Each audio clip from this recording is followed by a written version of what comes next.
ನಾನು ಹೇಳೋ ವಿಚಾರನ ಕೇಳಿದ್ರೆ ನೀವು ಖಂಡಿತ ಶಾಕ್ ಆಗ್ತೀರಾ. ಮಸ್ಕಿಟೋಸ್ ಡ್ರೋನ್ ನೀವು ನೋಡಿದ್ದೀರಾ, ಕೇಳಿದ್ದೀರಾ? ಹಾಯ್ ಗಾಯ್ಸ್, ನಾನು ನಿಮ್ಮ Akhilesh. Welcome to my YouTube channel.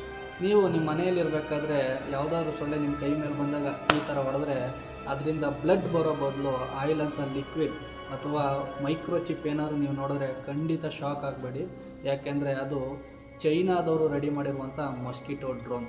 ಇದು ಶಾಕ್ ಹಂಗಾದ್ರೂ ಸತ್ಯನೇ ಫ್ರೆಂಡ್ಸ್. ಚೈನಾದವರು ಇತ್ತೀಚೆಗೆ ಮೊದಲ ಬಾರಿಗೆ ಮಸ್ಕಿಟೋ ಡ್ರೋನ್ ಆರ್ಮಿನ ತಯಾರಿಸಿದ್ದಾರೆ. ಚೈನಾದ national university of defence technology ಅನ್ನುವ ಒಂದು ಸಂಸ್ಥೆ ಈ ಮಸ್ಕಿಟೋ ಡ್ರೋನ್ನ ರೆಡಿ ಮಾಡಿದ್ದಾರೆ. ಇದ್ರ ತೂಕ ಎಷ್ಟಿದೆ ಗೊತ್ತಾ? ಜಸ್ಟ್ 0.03 ಗ್ರಾಮ್ ಅಷ್ಟೇ ಇದ್ರ ತೂಕ. ಈ ಮಸ್ಕಿಟೋ ಡ್ರೋನು 0.03 ಗ್ರಾಮ್ ತೂಕ ಇದೆ. ಇದಕ್ಕೆ ಒಂದು ಮದರ್ ಬೋರ್ಡು ಮತ್ತು ಬ್ಯಾಟ್ರಿ ಇನ್ನು ಮುಂತಾದ ಟೆಕ್ನಾಲಜಿನ ಯೂಸ್ ಮಾಡ್ಕೊಂಡು ಈ ಮಸ್ಕಿಟೋ ಡ್ರೋನ್ನ ರೆಡಿ ಮಾಡಿದ್ದಾರೆ. ಈ ಚೈನಾದವರು ಸುಮ್ಮನೆ ಇಮ್ಯಾಜಿನ್ ಮಾಡ್ಕೊಳ್ಳಿ ನೀವು, ಈ ಮಸ್ಕಿಟೋ ಡ್ರೋನ್ಗೆ ಸಣ್ಣದೊಂದು ಕ್ಯಾಮರಾನ ಫಿಕ್ಸ್ ಮಾಡಿ ಇದರ ಶತ್ರು ರಾಷ್ಟ್ರಗಳ ಮೇಲೆ ಬಾರ್ಡ್ರ್ ಏನಿದೆ, ಶತ್ರು ರಾಷ್ಟ್ರಗಳ ಬಾರ್ಡ್ರು, ಅದ್ರ ಮೇಲೆ ಇದನ್ನೇನಾದ್ರು ಫ್ಲೈ ಮಾಡಿದ್ರೆ ಅದು ಇಡೀ ಆ ಶತ್ರು ರಾಷ್ಟ್ರದ ಏನಿದೆ ಸೆಕ್ಯೂರಿಟಿ ಇನ್ಫಾರ್ಮೇಷನ್ ಆಗ್ಬೋದು ಅಥವಾ ಆ ಆರ್ಮಿ ಕ್ಯಾಂಪ್ಗಳು ಎಲ್ಲೆಲ್ಲಿದ್ದಾವೆ ಅನ್ನೋದನ್ನು ಆರಾಮಾಗಿ ಈಸಿಯಾಗಿ ಎಲ್ಲನೂ ಚೈನಾದವ್ರಿಗೆ ಸಪ್ಲೈ ಮಾಡುತ್ತೆ ಈ ಮಸ್ಕಿಟೋ ಡ್ರೋನು. ಎಕ್ಸಾಂಪಲಾಗಿ ಹೇಳ್ತೀನಿ ಕೇಳಿ.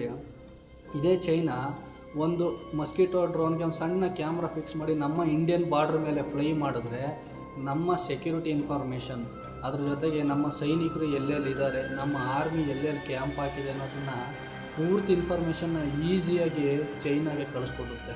ಈ ಇನ್ಫಾರ್ಮೇಷನ್ ಎಲ್ಲ ಅವ್ರಿಗೆ ಲೀಕ್ ಆಗಿದೆ ಅಂತ ನಮಗೆ ಗೊತ್ತೇ ಆಗೋದಿಲ್ಲ. ಯಾಕೆ ಅಂದರೆ ಈ ಮಸ್ಕಿಟೋ ಡ್ರೋನು ಯಾವುದೇ ರ್ಯಾಡರ್ಗಾಗಲಿ ಅಥವಾ ಡಿಫೆನ್ಸ್ ಸಿಸ್ಟಮ್ಗಾಗಲಿ ಕಾಣಿಸೋದೇ ಇಲ್ವಂತೆ, ಅದಕ್ಕೆ ಸಿಗಾಕೊಳ್ಳೋದು ಇಲ್ವಂತೆ.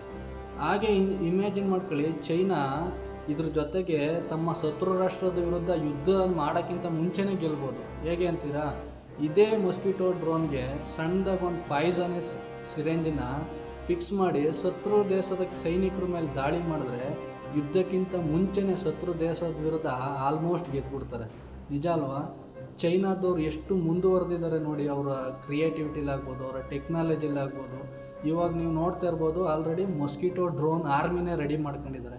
ಇದರಲ್ಲಿ ಒಂದು ಖುಷಿ ಪಡೋ ವಿಚಾರ ಏನಪ್ಪ ಅಂದರೆ, ಚೈನಾ ಡಿಫೆನ್ಸ್ಗೆ ಇನ್ನೂ ಈ ಮಸ್ಕಿಟೋ ಡ್ರೋನ್ ಆರ್ಮಿನ ಯೂಸ್ ಮಾಡ್ತಾ ಇಲ್ಲ ಅನ್ನೋದೇ ಸದ್ಯದ ಖುಷಿ ವಿಚಾರ. ಅದು ಯಾವಾಗ ಬೇಕಾದ್ರೂ ಯೂಸ್ ಮಾಡ್ಬೋದು. ಅದು ಯೂಸ್ ಮಾಡಿದಾಗ ಏನಾಗ್ಬೋದು ಅನ್ನೋದು ಯಾರೂ ಕೂಡ ಊಹೆನೂ ಕೂಡ ಮಾಡಿಲ್ಲ. ಈಗ ನೀವೇ ನೋಡ್ತಾ ಇದ್ದೀರಾ, ಚೈನಾ ಎಷ್ಟು ಅಡ್ವಾನ್ಸ್ ಆಗಿ ಎಷ್ಟು ಡೇಂಜರಸ್ ಆಗಿ ಬೆಳೀತಾ ಇದೆ ಅಂತ. ಈ ಎಲ್ಲ ಬೆಳವಣಿಗೆಗಳು ಚೈನಾದ ಶತ್ರು ರಾಷ್ಟ್ರಗಳಿಗೆ ತಲೆನೋವಾಗಿದೆ. ಫ್ರೆಂಡ್ಸ್, ಸುಮ್ಮನೆ ನೀವೇ ಇಮ್ಯಾಜಿನ್ ಮಾಡ್ಕೊಳ್ಳಿ, ಅಥವಾ ನಮ್ಮನ್ನೇ ನಾವು ಒಂದು ಪ್ರಶ್ನೆ ಕೇಳ್ಕೊಳ್ಳೋಣ. ಚೈನಾನ ನಮ್ಮ ದೇಶ ಎದುರಿಸೋಕ್ಕಾಗುತ್ತಾ? ಎದುರಿಸಬೇಕು ಅಂದರೆ ಏನು ಮಾಡಬೇಕು? ಚೈನಾಕ್ಕಿಂತ ನಮ್ಮ ದೇಶ ಯಾಕೆ ಹಿಂದಿದೆ? ನಮ್ಮ ದೇಶದಲ್ಲಿ ಉತ್ತಮ ನಾಯಕರುಗಳಿಲ್ವಾ, ಅಥವಾ ನಾವೇ ಸರಿ ಇಲ್ವಾ, ಜನಗಳೇ ಸರಿ ಇಲ್ವಾ ಅನ್ನೋದನ್ನು ಕಮೆಂಟ್ ಮುಖಾಂತರ ತಿಳಿಸಿ ಫ್ರೆಂಡ್ಸ್. ನೀವು ನೋಡ್ತಾ ಇರ್ಬೋದು, ಚೈನಾ ಇಡೀ ವಿಶ್ವದ ನಂಬರ್ 1 ದೇಶ ಆಗೋದಕ್ಕೋಸ್ಕರ ಮುನ್ನುಗ್ತಾ ಇದೆ. ಹೊಸ ಆವಿಷ್ಕಾರ ಮಾಡ್ತಾ ಇದೆ, ಹೊಸ ಟೆಕ್ನಾಲಜಿನ ಯೂಸ್ ಮಾಡ್ತಾ ಇದೆ.